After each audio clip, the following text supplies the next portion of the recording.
The Community Action Team Workshop meeting to order, and we'll begin with our Pledge of Allegiance.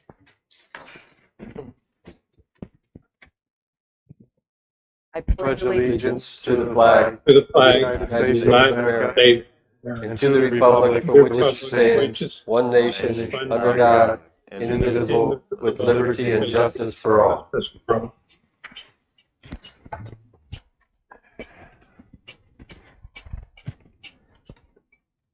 We have a feedback. The first item on our agenda is to identify our vision and goal statements. And the vision is an aspirational statement where we want to be in the future. And to begin with, let me just read a piece of the vision statement from our land use plan that gives you a flavor of what the town has done in the past. The town also recognizes that it coexists with a fragile coastal environment, and it shall seek to preserve and conserve the land and estuarine waters, including its beach and golf course amenities that have made this community a highly desirable place to live. So that's what we have in our current land use plan, and it, I think, expresses some of what we, certainly what we expect as a community. So with that, do you have comments to make on developing our vision? In the first part of your packet is the North Carolina Resiliency Coastal Communities Program Scope of Work from Moffitt Nickel. I wanted to read step 2, set visions and goals, develop a community-specific vision and goals for this program to ensure these values and priorities are considered during the entirety of the process. A is review coastal community plans, hazard mitigation plan for resiliency vision and goal statements. Item B is identify example resiliency vision and goal statements, and then C is develop community-specific visions and goals with the community action team, and that's why we're here this morning. I want to turn this over to Mike. Mike Robinson is here from Moffitt Nickel. Don York with Moffitt Nickel reached out to me late last week, and then early this week I touched base with her. She said Mike was an integral part of meeting with the town of Navassa and the town of Leland, which is the other two communities in this area that was awarded the resiliency grant, of helping navigating the towns through the vision and goal statements. So I want to turn it over to Mike if I can, and kind of see where he would like this to kind of go this morning, and we can kind of go from there. Sure. Thank you, Chad, and I appreciate the opportunity to be here this morning to help with this process. There are several different ways that we can approach the vision statement development, and of course that then leads into developing the goal statements that will support that overall vision. So I think you're exactly right, everyone, so far this morning. One thing that we can do is look at the vision statement that you currently have in your land use plan. We can look at the regional hazard mitigation plan and other plan documents, and we can craft for you a vision statement from existing content, or we can take a step back and kind of think about a couple of kind of focused questions. I mean, if you could walk outside the door where you are there this morning and just snap your fingers and make any 2 things happen or 3 things happen to improve resiliency within the community for your residents, your business owners, visitors, any stakeholder, anyone who may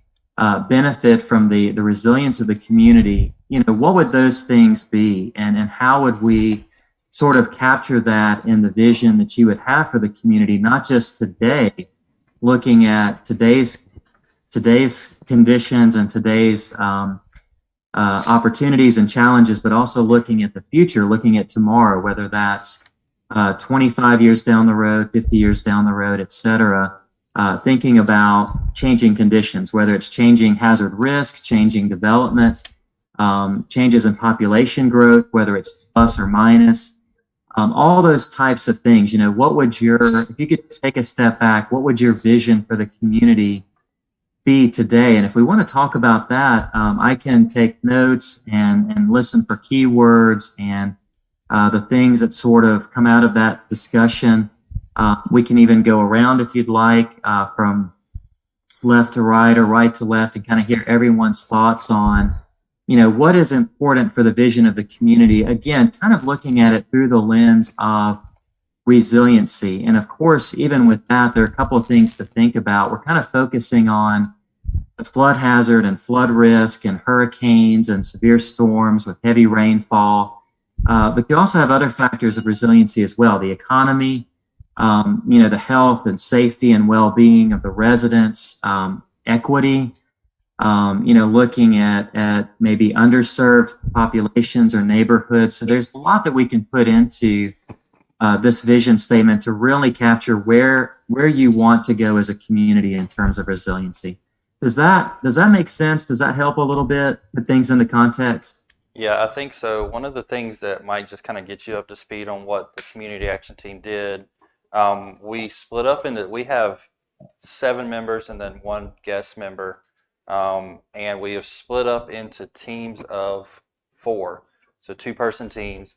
And each team went out and worked together, drafted their own vision and goal statements, rode around the town along with the ETJ area, and identified their own resiliency using their local knowledge, and as since they've been here for a while, and come up with identified some areas. I know that's kind of a little bit ahead of what Moffitt Nichols working on right now, but identified areas that they might see as areas of concern. So if it's all right, I'd like to just kind of go through teams and let you hear some of the vision and goal statements that they have prepared, and then bring you back in to kind of see what those look like for you, if that's okay. That is fantastic. That sounds great. I think my only question is, can all of that be sent to us, or do I need to take detailed notes as we go through it? As we start the round robin, I can go get my iPad from my office and send that right over to you. That sounds great. I just didn't know if I needed to be typing while I'm listening or just listening for content. But that approach sounds fantastic, Chad. That sounds great. Okay. All right. Chad? Yes, sir. Do we go through a chair for recognition to speak, or does he have the floor now? It's up. I was getting ready to turn it back over to Noel Okay. and see how you wanted to start. If you wanted me to start left to right or right to left, or if anybody wanted to volunteer to go first. Can I pose a question first? Certainly. I prepared a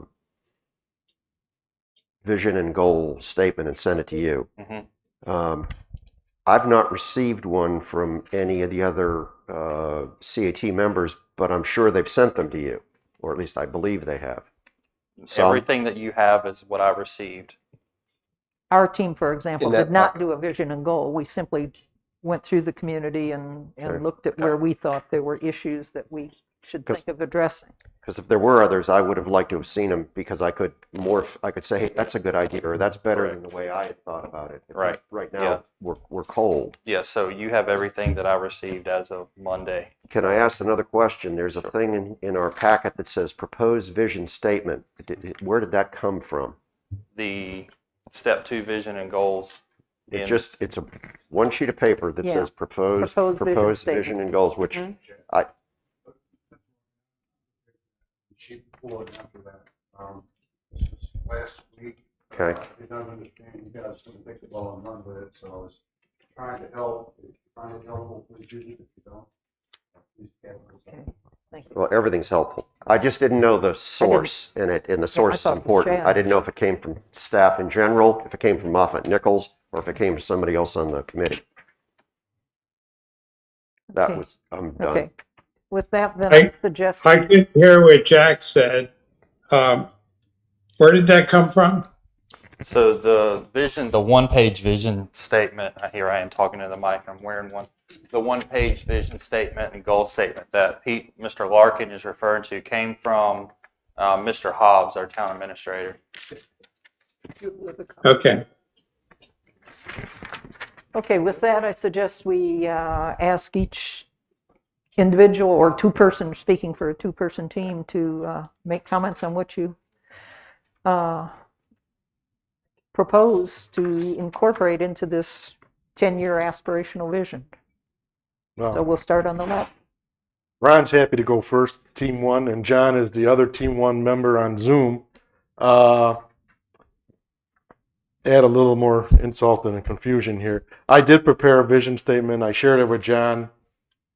So I guess it's a sort of a joint one, but mostly mine. But I did that, sent that in separate than with our vulnerability assessment. So it did not make the packet for whatever reason. But it's under 50 words. I can read it, I guess.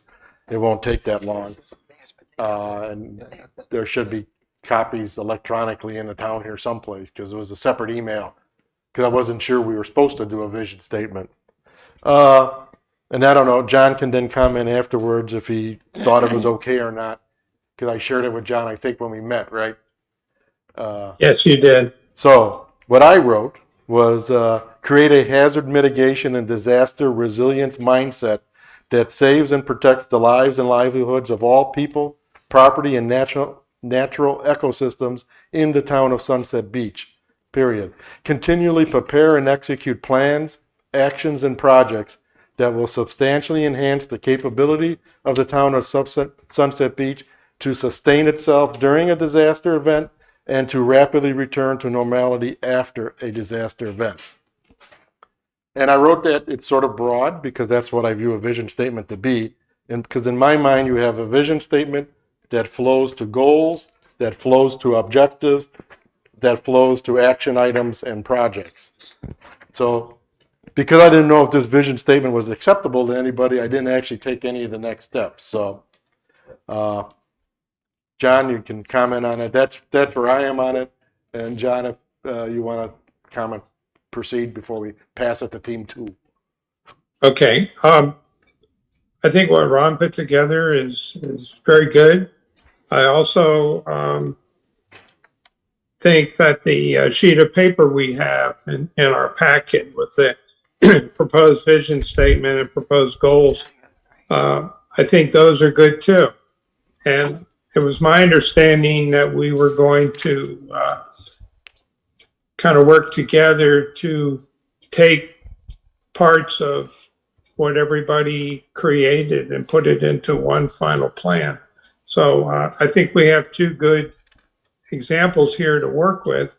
I would think we would want to keep it as simplified and short and sweet as we could. But I don't have a problem with either one of these two choices. Thank you. Would you like to go next? Yeah, that's fine. John Corbett and I worked as a team, went out and did I thought, a very thorough review of, I'll call it, projects. We did not work together because I guess I misunderstood the assignment. I didn't realize that the vision and goals were a team sport. I developed what I thought, from my head, the vision statement and goals. Again, like Ron said, I kept my vision statement to be very broad. I wanted to encompass preparedness and readiness and for natural and environmental disasters and situations. But I wanted the goals to be steps that we use to achieving that vision. I don't need to read mine because you all have a copy of it because it's a part of the packet for this meeting. I don't know, without having seen Ron's beforehand, it's difficult for me to just hear what he says and pick out the good things and meld it into another one. So I'm kind of stymied at this point. I like what Mr. Hobbs had put together. I do suggest, however, his is a lot shorter than mine. That fits John Farrell's point, and I agree, short and sweet is best. Otherwise, people aren't going to read it or understand it. I tried very hard to keep away from statements like sea level rise and climate change, even though I'm a very much an advocate of both of those realities. It had been my thought that by not saying it exactly that way, we wouldn't be alienating the people that may not subscribe like I do to sea level rise and climate change, because obviously we want everyone on board. That's all I have to say. Thank you. Sybil, why don't you? Oh, make well, your- should I add my half to Oh, him? oh, or I'm wait sorry. till he I goes thought- through it? I thought he was speaking for you. Uh, I'm sorry. I have two things. One, at the last meeting we had, after that, I encouraged Jack to do this statement, and I think he did a great job. So thank you. I said short and sweet.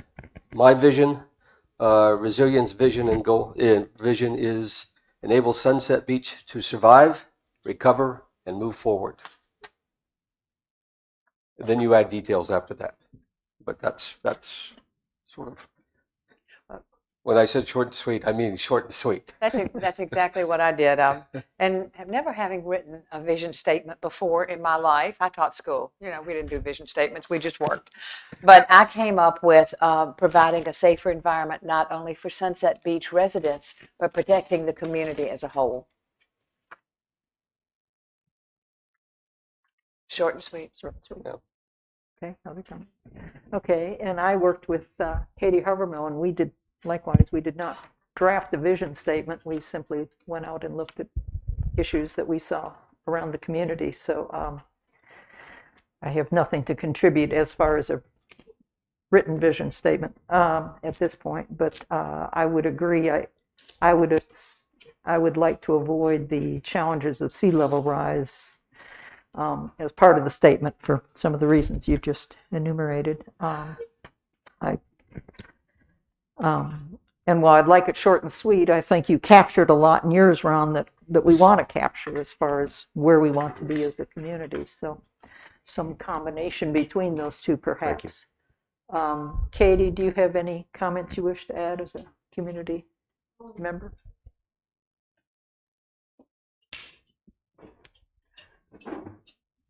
You need to come forward.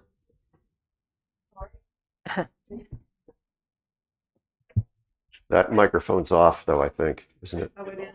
I will. Okay. No. He put it on. It's on. Oh, he put it on. It's on.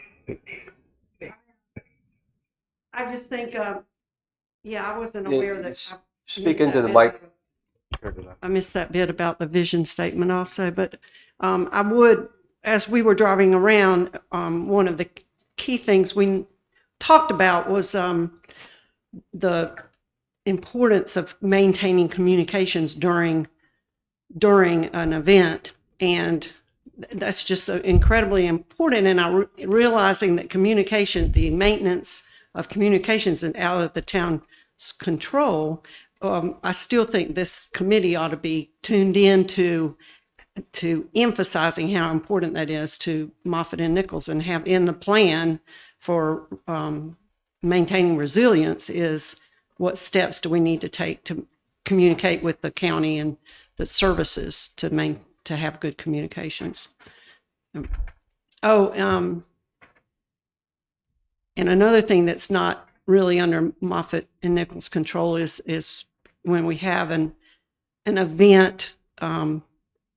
Part of those communications is knowing if and when the bridge is going to be closed. Okay. Well, we'll come back to that. We'll stick with the vision right now. Okay. Yeah, we'll be coming back with that, I'm sure, with goals. Thank you. So, would you care to figure out how we're going to summarize these Yes. and implement these together? Yes.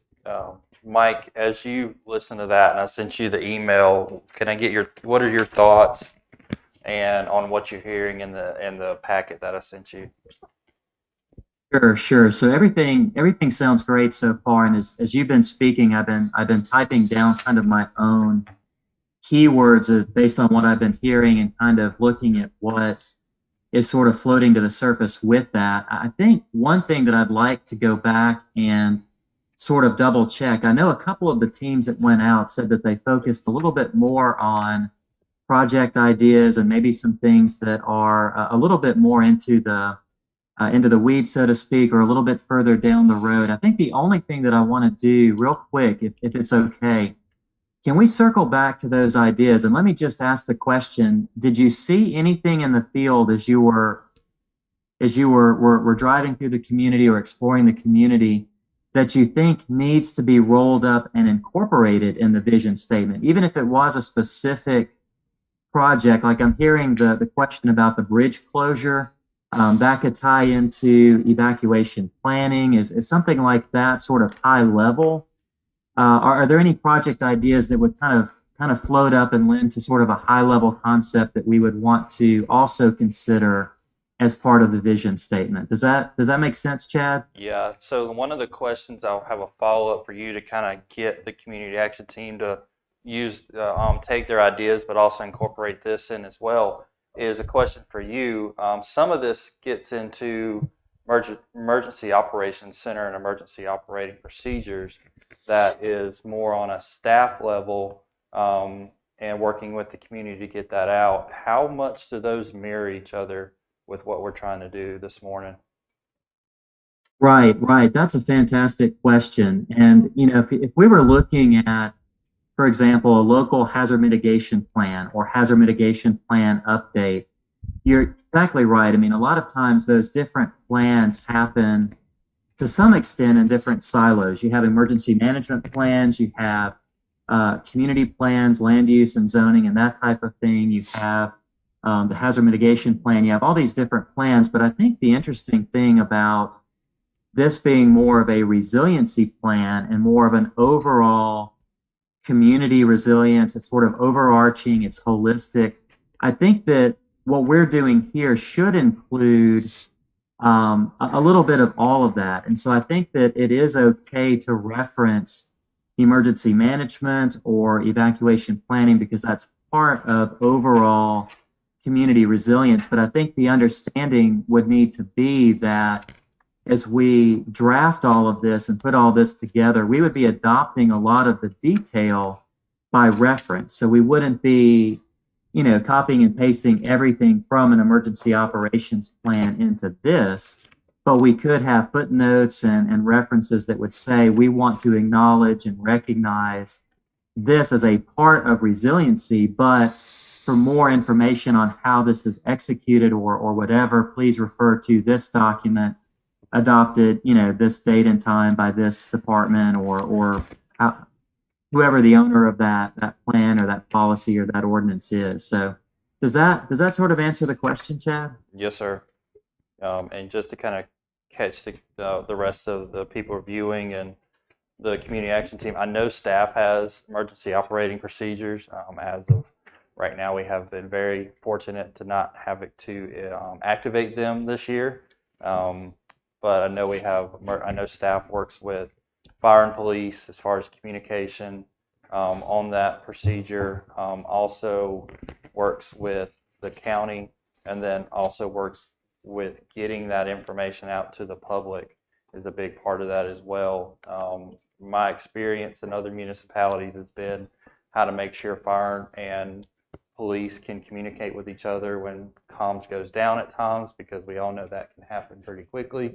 And then getting that information out to the citizens, like Miss Katie said about the bridge being closed or not being closed or when's it closed, because that's always the first question that kind of will come up, even when we get nor'easters in the winter. But Mike, if it's okay with you, I'd like to turn it back over to the team and just let you kind of listen to the ideas of what they wrote around, and then we'll circle back up at the vision and goal statement after that.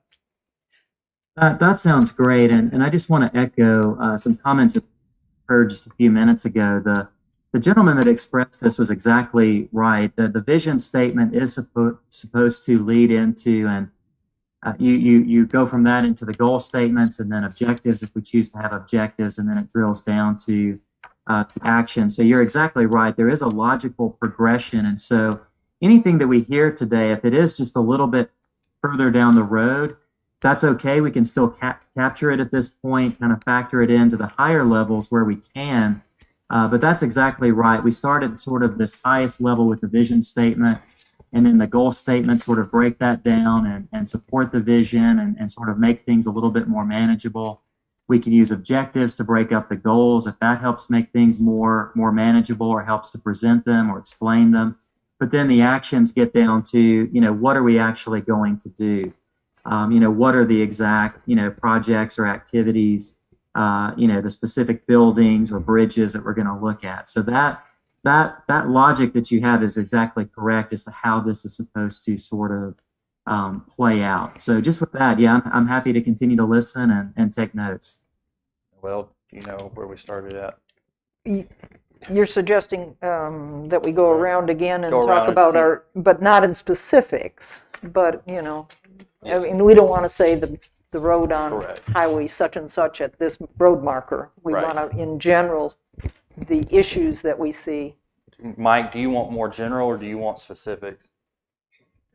Right. So using that example, if you know specific roads are an issue, how would you maybe roll that up and summarize it? Is it stormwater? Is it, maybe that some roads need to be elevated or culverts need to be enlarged? If you could just kind of maybe generalize or summarize and kind of roll up, be something that we could consider as either part of the vision or the goal statements later on. I have a question, please. Okay. All right, because one of my biggest concern about this whole area is the access in and out of it. Yes. So, and I know we're talking not specifics now, but to me, everything else hinges on that fact. Well, I mean, you're exactly right. I mean, access is one of those things. I know, pretty sure Evacuation. everybody put down evacuation. You have, I mean, it starts with the causeway coming off and on the island, and then you have one or two ways to get out of here, and that is And then across. the developments, a lot of the developments only have one way in and out of. Correct. So, I mean, it's a But it's if a you- big problem. And I would suggest that we're not simply talking about evacuation, but we're Right. talking about what could be a post-event Yes. access issue. Yes. Because you didn't think you needed to evacuate from Yes. an inland community, but there are You do. access issues that could arise. And Sybil and Noel, you bring up two very big, I mean, a huge point, and I've voiced that, Jack and Lisa and I've voiced that being kind of a huge concern, if not the concern. And to me, it's is, almost, that's where you need to start to do everything else. and it's access. It's access in, access out, evacuation back. I mean, we've all lived through hurricanes here. I've never personally left for one since I was knee-high to a grasshopper that tall, because I've always had the fear of not being able to get back. Working in Pender County and starting in Pender County a week and a day after Florence left, there was only one way in and one way out of Wilmington, and that was through I-40. Well, when I-40 has over 10 to 14 feet of water over it, nobody can get in and out. So you had 421 washout, the bridge where the Sutton plant is. You had I-40 that was flooded, and then you had all the low-lying waterways through Pender, Onslow, Jones, Lenore, all those counties through the northeast section of North Carolina that you couldn't get to because they were impassable. So Wilmington was on an island. I mean, Pender County was split into two different places. You couldn't get from one side of the county to the other after Florence, and I think that's the one we all kind of reference to. I'll ask Lisa probably what was the one that was hit here the hardest last, and I don't know if it was Isaias or Matthew. Florence. Depends on I what, was- Florence. The rain Okay. from Florence was Yeah. a big one. Okay. Yeah. So Because Florence had not only the storm, Florence had the aftermath Yeah. when everything that hit the hills came back down to Yes. join us Exactly. again. Exactly. So taking that, I mean, Sybil, you're exactly right. I think that's a concern. But there's also, I know the other thing that's been brought up, and I don't want to speak for all the teams, but I know the other thing that's not only brought up on a daily basis for me, but also with this community action team was stormwater. Where's it all going to go? And if I can turn it back over to, I think Ron and John Farrell went first. If they want to kind of talk on that, we can go So, around again and circle I guess a back. couple of things, just to finish up on the vision statement, where maybe mine particularly deviated from John's a little bit. I kind of combined hazard mitigation and the resiliency project because I don't think they can be separated. So which made mine maybe a little longer because good hazard, well, resiliency is bounce back, right? So if you mitigate better, you need less bounce back. So this Southeast Hazard Mitigation Plan that we recently approved, the Sunset Beach section in there was extremely weak. It was just a pass over, filled a few boxes out and got into the plan. I mean, so it's pretty hard to plan resiliency when you haven't planned mitigation very well. So to me, I view the two projects as one, and I'll go one step further, get on the record. To me, this is an ongoing, permanent function.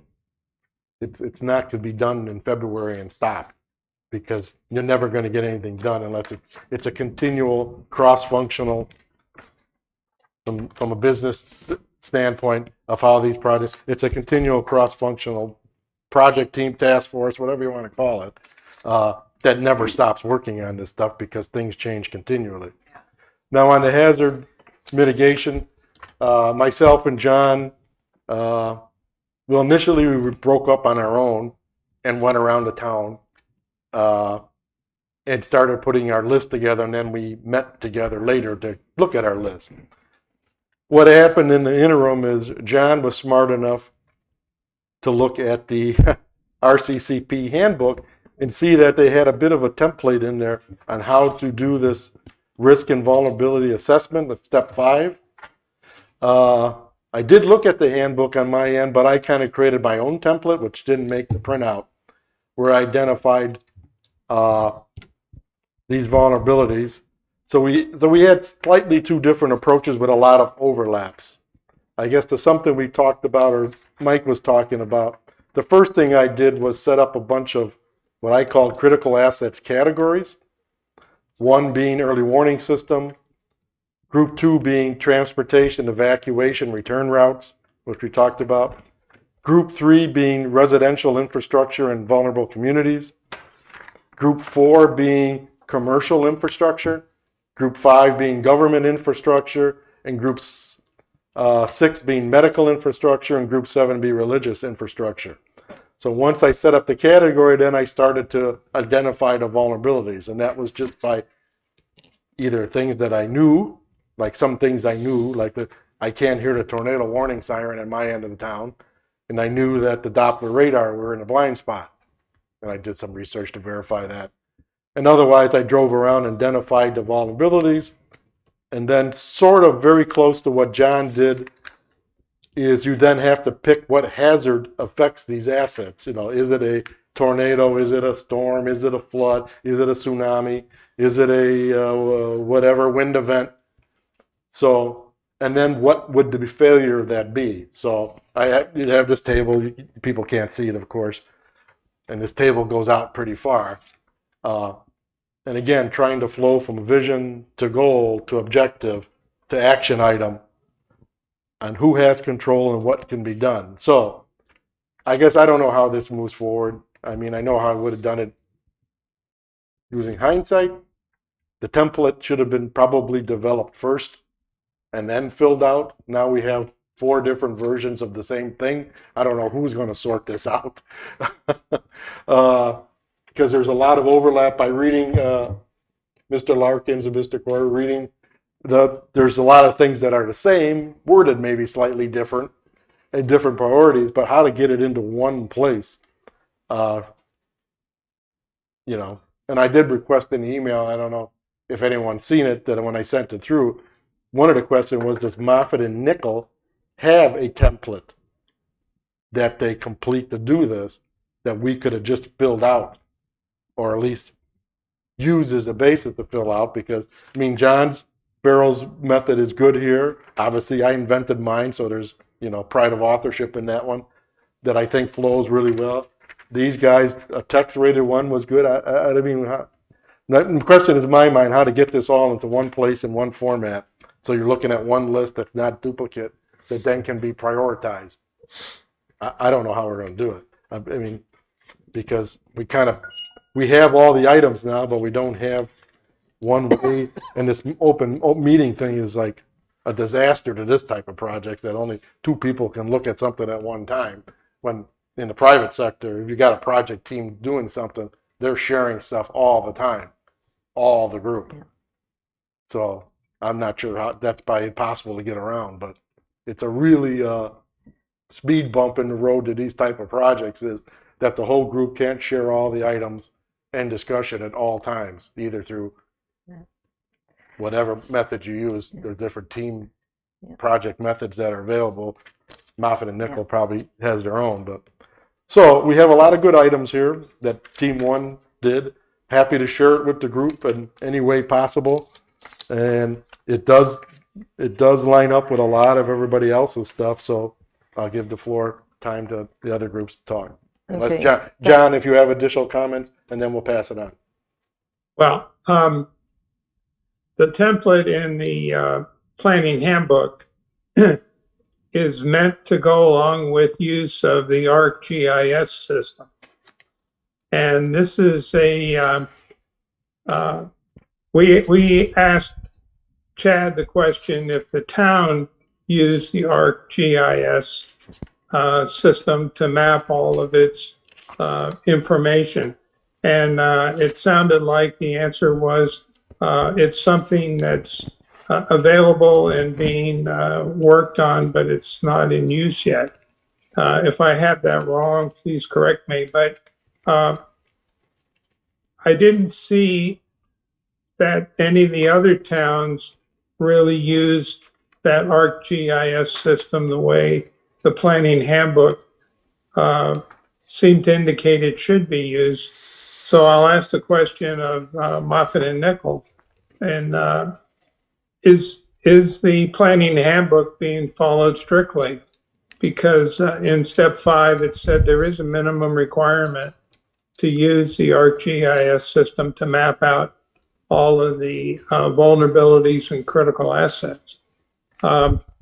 So we used the template that the handbook provided, and I organized my inputs by geographical areas, which I think is what the other teams generally seem to follow. Ron used a different approach, and Ron, we could use your categories with that same template and manipulate the data any way we need to do it. The more I thought about your spreadsheet, the more I was curious to try to reorganize mine with the same mindset that you had. But then this weekend I got messed up with this COVID exposure thing and never got around to doing it. But I think we have the maybe 95% of all the places identified. It's just a matter of how we want to use it, what kind of a spreadsheet we want to put it on, and how we want to map it using something like the ArcGIS system. And those questions still remain to be answered. Okay. Next, Pete, and again, we're working towards our goals and visions at this point, not the specifics. Sure, I understand. And thank you for clarifying that, because I don't want to get down into the weeds. That's not what we're here for. Mike Robinson had said, and I noted this down, that our vision should be through the lens, or could be through the lens of resiliency. And I wrote that down because that should really be our focus here. We've talked about a number of things that have to do with evacuation, but not just evacuation, but returning access. And I think, well, let me start by saying the tabulation, and I like what Ron and John Farrell had done. I didn't see that in the handbook, so that's not what John Corbett and I did. We did ours in paragraph form. But I would submit that the data is all there, and that, I'd be more than willing to work with Chad, or maybe I don't even need to, but Chad and Moffett and Nichols could get together, take the raw data, and put it in that tabulation format, which I guess is really what the folks in Raleigh want to see. They want to see that. They want to see a format that they're familiar with to be able to select which projects are appropriate. Now, maybe I'm wrong, but somebody has to put this together, and I can't see it being the 7 of us or 8 of us with Katie putting this tabulation together. Yeah, Pete, I think you're exactly right. I think it's me working with Dawn, and I know, Mike, you can probably talk a little bit more about this, especially referencing the ArcGIS. I know one of the steps is to, as they're doing a risk assessment, is kind of taking identifying areas on maybe this data will help Don and Mike and your team map this out. But that's probably the next step, and I think that's one of the things that Don and Moffitt Nickel and the team are working on right now, along with taking the survey, analyzing it, adding into that, and also working probably in the near future with me and administration staff to a community engagement.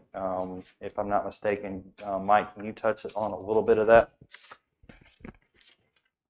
Sure, I'd be happy to. In fact, I've kind of written down 4 or 5 questions I think that were kind of directed toward Moffitt and Nickel or toward me. So I'll go ahead and kind of respond to those a little bit in order, because I think I have an answer to all of that. I think that for starters, we will be the overlap sorter outer. That was a question in terms of how we, collect from the different teams and the different approaches. If all of that can be turned into us, we will be reviewing that, and we can help pull all that together, sort it out, consolidate, and avoid, duplication or whatever. Kind of get some draft vision statements and goal statements back to you to if we want to wordsmith or fine tune or just approve. So we'll be taking that on. There was a question about whether or not there is a standard template, either that we use or that DCM is promoting. I think the handbook, as it's been presented to us, is a guideline.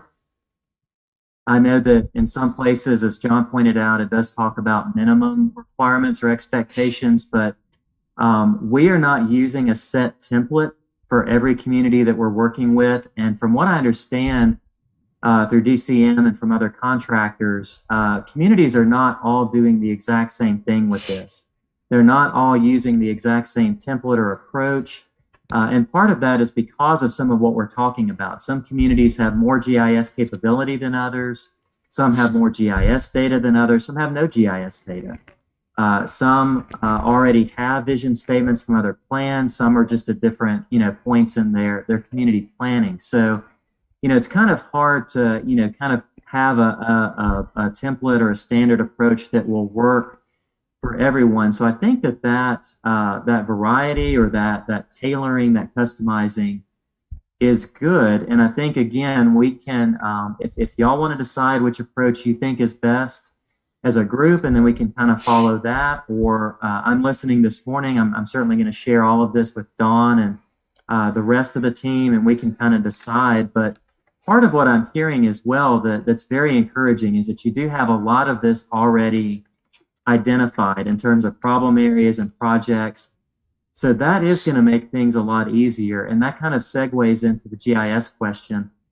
We do have GIS capability. Obviously, we are using that for the other communities that we're working with.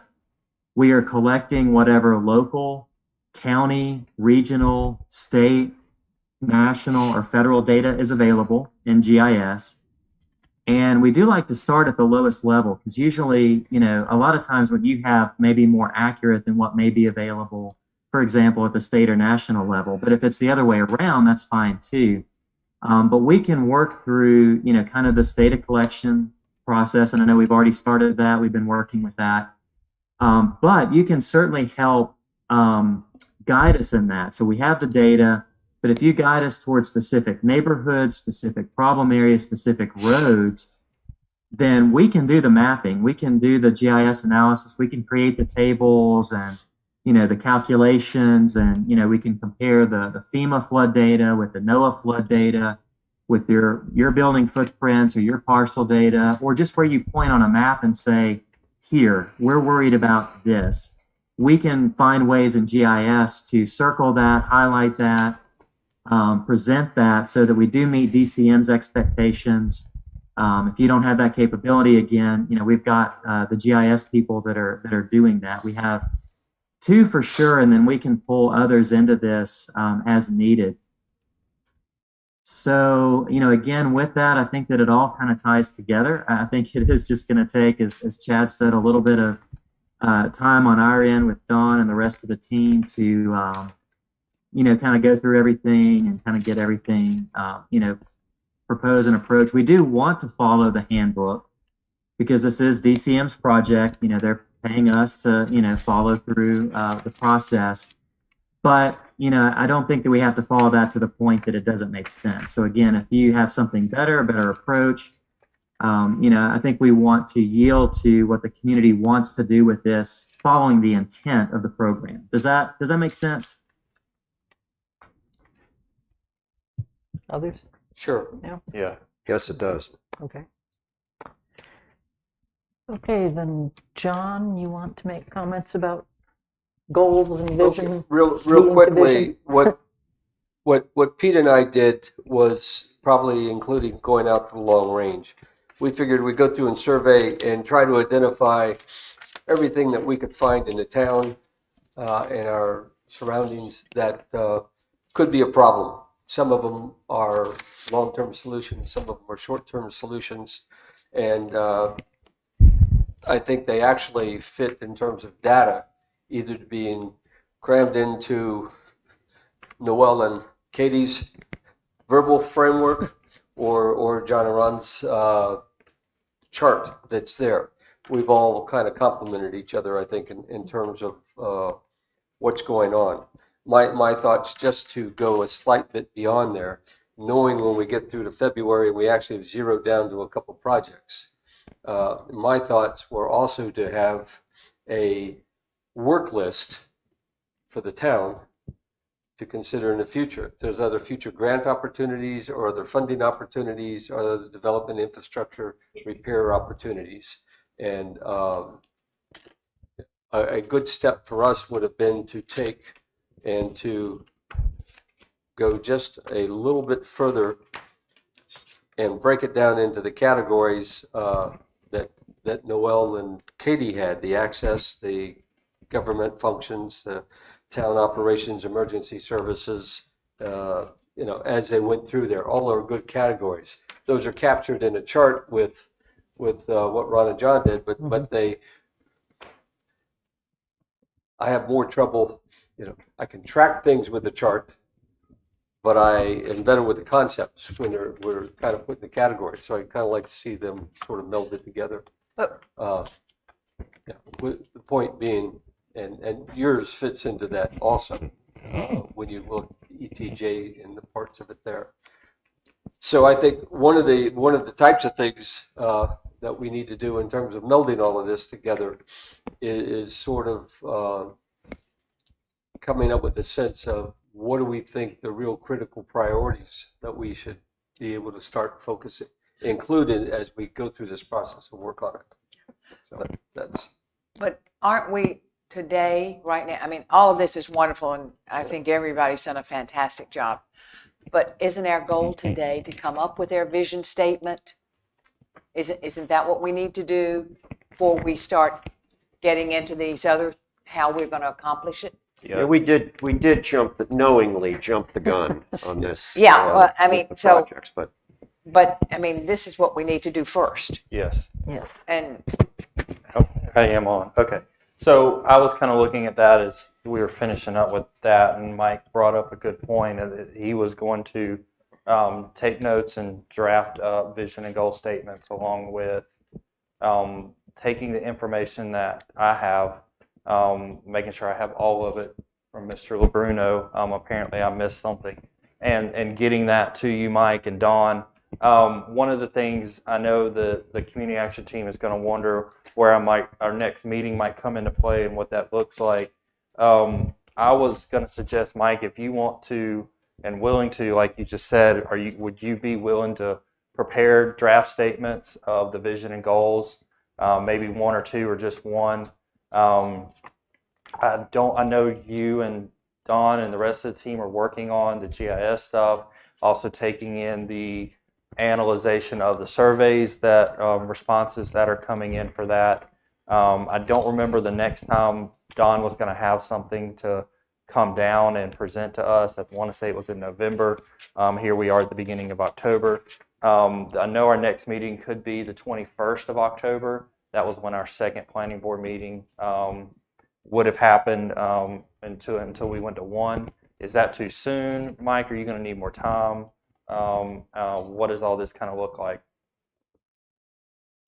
Sure. And some of that is a Dawn question. I don't want to get ahead of Okay. her and scheduling because I know that she has kind of mapped a lot of this out. I can tell you that I would need to look at my schedule for the 21st because I do believe I'm unfortunately elsewhere, but that doesn't mean that I can't Okay. call in and help present. But I think in terms of the general question, 2 weeks should be enough time for us to look at everything and pull together those draft vision statement. And you know, it kind of depends on, in some communities, we end up with 2 or 3 vision statements that are all very different. Sometimes they're very similar, and it just kind of becomes a matter of kind of wordsmithing and combining. So it kind of depends on, you know, kind of what we end up with in the end as to, you know, we feel like we have one good vision statement to propose or present for comments and feedback, or if we do have 2 or 3 and say, well, you know, we could go this way or we could go this way, you know, kind of 2 different routes. So we can just kind of see what we come up with. But I think in general, 2 weeks should be fine. And again, I don't want to speak for Dawn's schedule either, because I'm not sure just sitting here what her availability on the 21st may be. But I think we're on track, and I know we're, you know, moving through this pretty aggressively. You know, so it's, you know, we're doing our best with the time frame, keeping things moving, I think, is the key thing. And Mike, I'm looking at in phase 1, step 3 through 6, and I think we're kind of somewhere in the middle of that. I think setting the vision and goal statements in the next couple of weeks would be critical. I think that would do coming back with drafts of that to give the community action team time to look over those and approve that and get that set. I think that would be a good action item for the next meeting. I can probably, if it's okay, get with Lisa, look at her right now, what that will like. Can staff schedule this workshop meeting, or does it need to be set by the community action team? Okay, so I'll get with your and Don's schedule, and then as you look through step 3, 4, 5, and 6, you know, review existing local plans and efforts. I've sent that to Don. I know y'all are looking through that. Develop a community engagement strategy. I know that hinders on the surveys that are coming back, and also getting with staff to see what that looks like. I know Jack and I have kicked around some ideas on what that could look like, and hosting that potentially here or somewhere else in the town that would accommodate a community type engagement. And then you have map critical assets and natural infrastructure. Step 5, and then step 6 is conduct risk and vulnerability assessment, which is the end game of phase 1. The mapping, I know y'all are still working on. I'm looking at going to get you this information to help. And also, you know, we're kind of stuck there until about November. Does all that sound about right, Mike? That does sound about right. Okay. All of that sounds great. So, And there's a lot can I going on, ask a but question? Yeah. hang on a minute. May I ask a question? Okay. If we're looking at 2 weeks from now, coming to conclusion on the vision statement, would it be realistic for Moffett and Nickel to give us the draft 1 week from now so that we all have that and can think through and work it, and when we come in, ready to go? And if Could I- if that was one, if they need 2 weeks, what we could look at doing is, instead of the 21st, potentially, you know, do it potentially maybe on the 28th. I know the planning board. I'd like to- 21st. My thoughts, and excuse me, Moffett and Nickel, for my thoughts is that 1 or 2 people who have knowledge of all this stuff can sit down for about an hour or so and craft a good vision statement to send back to us to circulate. I agree. And that by the 2 week point, somebody could have gone through and with these charts or whatever it's going to be used, go ahead and merge the data. So that's also presented it to us on the 21st. Okay. That's aggressive, but if we're actually going to get someplace on here, Yes. we need to do that. Well, the And I other- don't think we need to wait 2 weeks to get a draft of the. Yeah, the other thing I want to Vision make sure statement. we're very clear on is you will not get it exactly 2 weeks. You will get it a week in advance so you can review it as well. It's, yeah. Oh, okay. Let's hear Yeah, from come on. Katie, and then I've got a comment or two. Can you hear me from here? No, But yeah. the people can't. Yeah. The people can't. You need to be at the mic. That's. Sorry, guys. I have been on lots of committees before, coming up with vision statements to them. And I think you have it right. I don't think you have to, I think John's idea of spending an hour is it.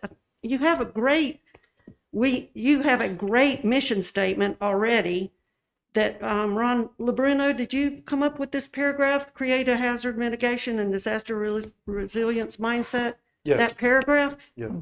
To me, that says it all, except for mindset. I would change that to How did you get that? program. I'm curious. Yeah, did you come up or that? I wrote it. Why? But I've never seen it. I sent it to two It's in the people. packet. I'm only allowed Oh, to yeah, send we it don't to have two it. people. Exactly. Oh, Exactly. So well, I don't remember who I sent it to, Chad and, well, I I don't know, clicked on Dawn or. packet and it was in the packet. All I did was click on the meeting packet for today.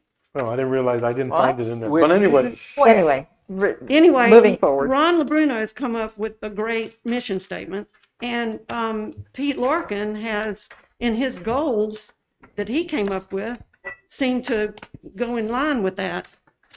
I mean, you had a great mission statement too. Okay. yeah, like But I I say, think I'll Ron's is compliment on him more on his when I encompassing. read it. And the other comment, can I make a comment? Please. And that is this whole situation, this meeting subject coming up and the driving around has made it incredibly clear to me that there's kind of two things going on here. Responding to what Sybil said earlier, I think as a town, we need to be really concerned about planning for the future of a major event and how are we going to evacuate seamlessly, and so we're not and also communication. And I don't know that that's a project that Moffitt and Nichols can help us with.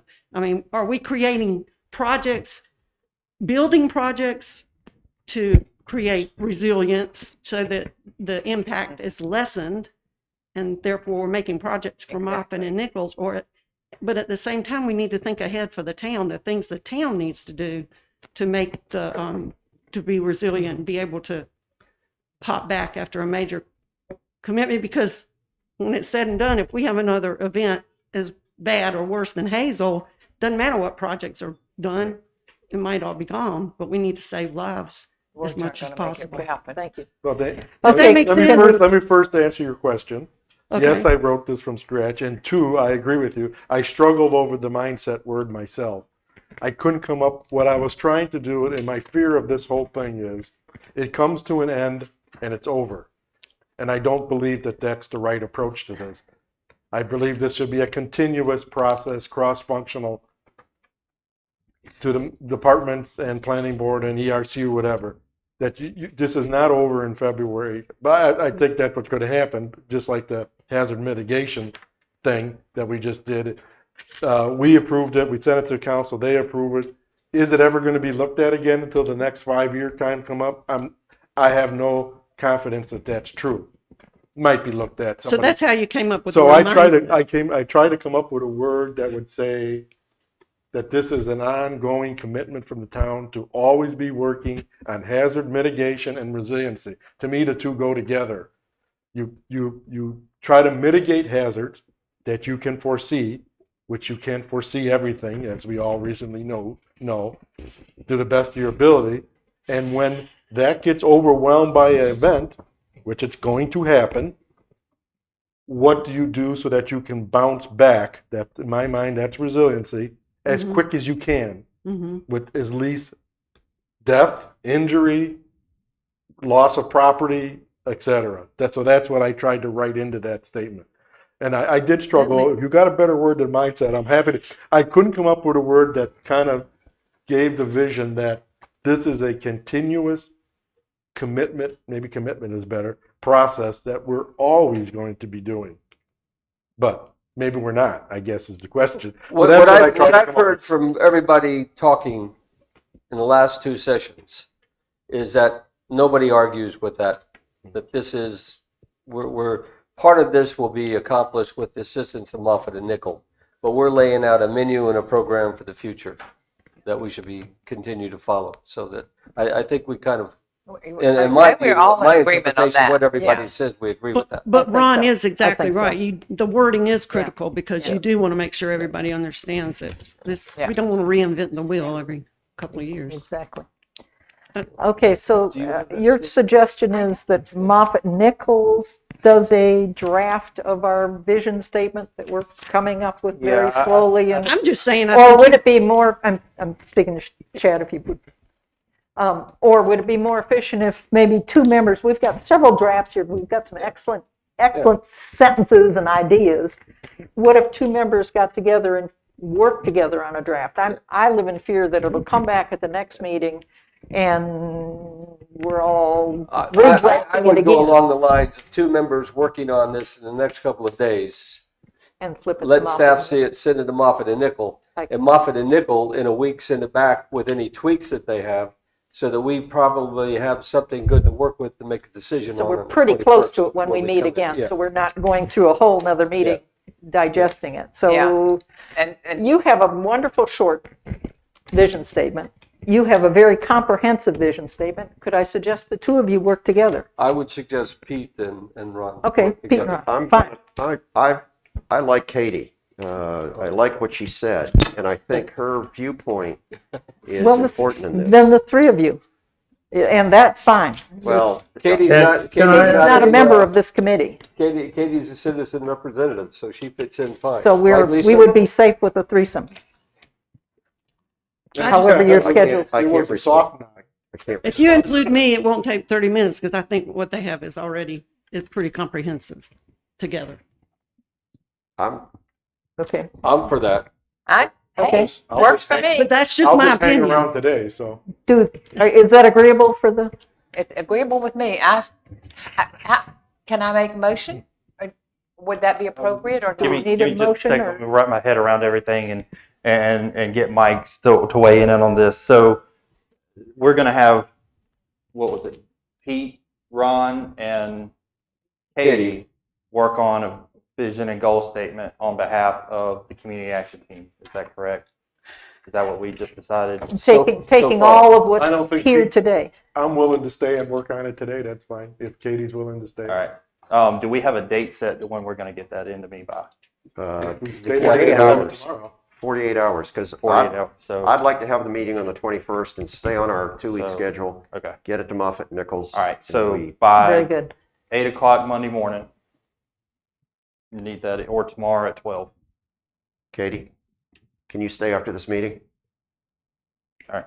So tomorrow, Today at No, 12 no, and 3. they need Okay. us there. So Mike, But on if the it's all right with 21st. you, I will gather the You're information not from here. the I'm three gonna be here, people on Tom's not the gonna be here. vision and goal Two. statement, and then send that to It'd still you be for your team to review. Unless we're counting And everybody. then Yeah.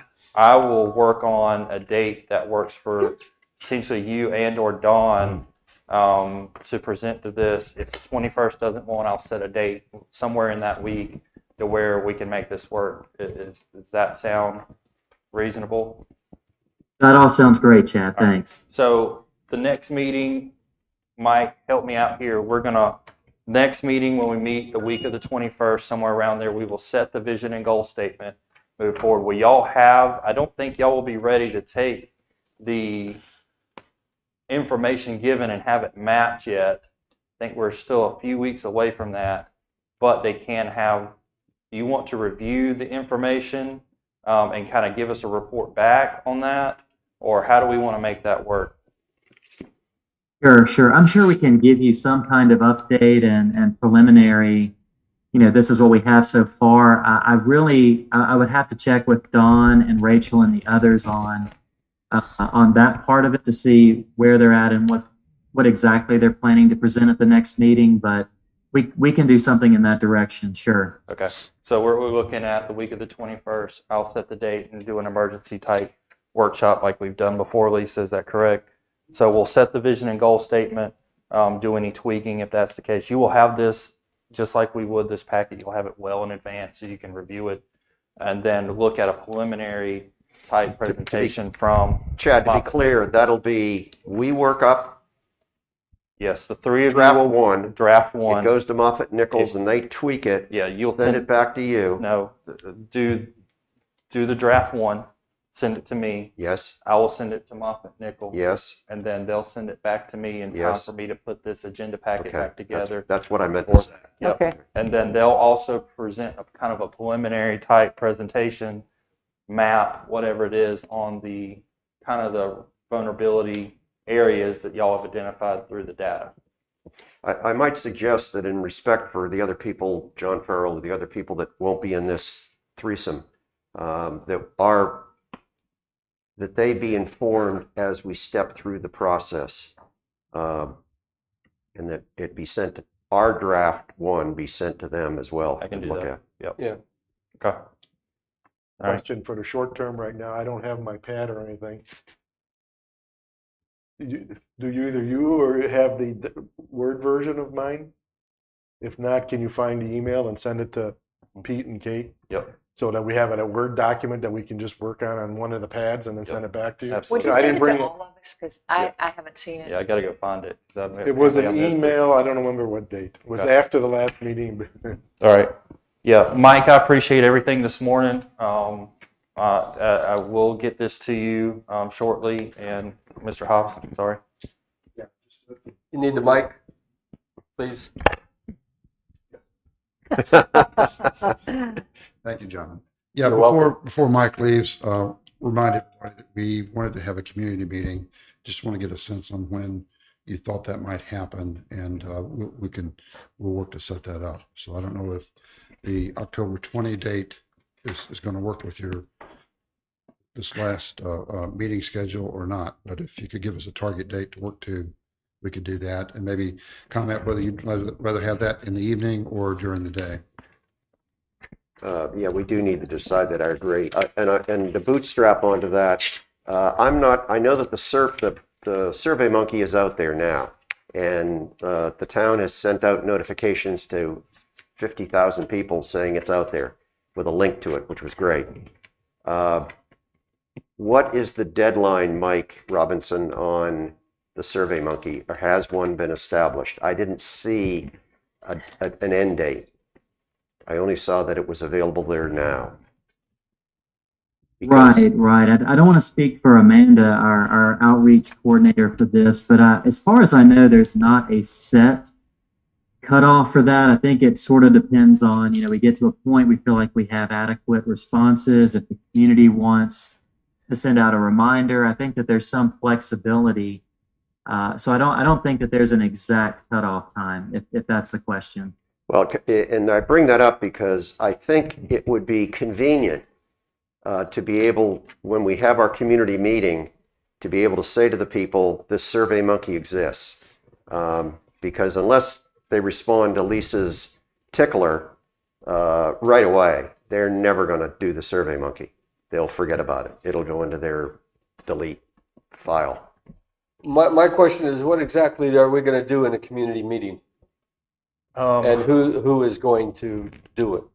So, Mike, my idea on this, I know there's a community engagement part of it, is that my experience with other community engagements, more on a planning side, would be invite people to the town or a specific site between an hours of X and X, and just sit down. As people come in, staff can be available. A couple members of the team can be available to explain what we're doing, get input on that.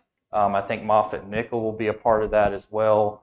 Help me out with that one, Mike. And just, it's really more of what exactly is it? Is a community engagement, is getting the community involved, getting feedback from them. So Moffitt Nickel can also use that information to help further this risk vulnerability assessment as we move forward. Mike, am I right on that?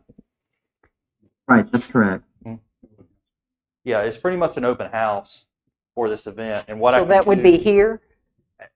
I've kicked around that idea. I've not got any specifics. What I'd like to do is come back with that meeting. Our next meeting is give you the ideas, maybe some dates, times, locations, what that would look like. what that looks like for Moffett and Nickel as well, and kick that idea around as well, if that's okay. And what were we Are talking? we, We were talking about the November 20th, at least at this point, I don't think I have a date set. because I yet. didn't think put there's- anything in my There's a calendar. couple other things that's revolving around this that Don and Mike and their team are working on that needs to be presented at that open house meeting. And I know they're still working on that because I know the survey aspect revolves around that too. Mike, am I going too far out on that, or am I right on line? I think that you're right on line, but again, I think I defer a little bit to Don on that just to make sure that, as you said, all the pieces are available. But typically, there's usually enough at that point. By November 20th, I would think we could present enough to accomplish the goals of the meeting. And that's a Saturday. I've got to, I need some time to work with Don and staff to figure out what that would look like To me, the key thing is when looking at the tasks at hand, when do we want to put it in? It seems like you need to do it after you finish step 5, don't you? Yeah, and that's what I don't know. I've got to have some time to work with Right. Don and the team and to figure that out. Or 6, really. I mean, the way these dates are on this chart, it's like hard to follow on what because it's not in any kind of a timeline. I mean, I think that's the key thing to figure out. What do we want to present to the public so that they can absorb it and then comment and make suggestions? Correct. So what step do we have to be through so we know we have to be through before the meeting? I mean, first of all, we got to get the vision and goal statements done. Right. And looking at the preliminary stuff, but also figuring that out so I can present it to you. I just don't know. And that's where my time with Lisa and Jack and also Dawn and her team to figure that out, to bring it back to you, is kind of where I'm stuck at, and I need the next couple days. So we And we when really would the can't survey answer be done? Jack's question then. So Correct. we're assuming probably after our November 4th meeting. I'm not sure. I was expecting late October. I just don't know what that looks like. And I need some time to just get with Don on that. So, and kind of go from there. I need to bring it back to you so we can look at that and see who needs to be involved with that, what that looks like, and work on if there's light refreshments or anything like that, boards, print-offs, map, and stuff like that to present to the town on an open house type format. So I need time to figure all that out, get all my questions answered to be able to present that to you. okay. So at the we're next working meeting, on you our- come back with kind of recommendation on when to So do this? the For next meeting, scheduling. I'll have 3 things. I'll have one, the vision and goal statement back from Moffett, Nickel, and Tom, so we can all go over it.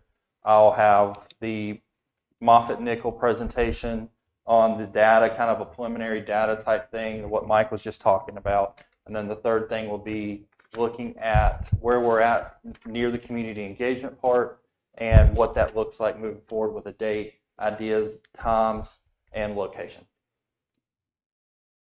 That What was works. 2? I'm sorry.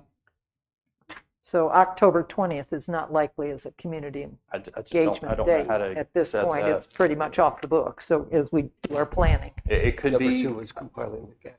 yeah, it could be, Thank you. it's ever revolving and shifting. It could be late October, it could be early November. Yeah, So- exactly. Okay. So, okay, And it gives the non-residents the most opportunity.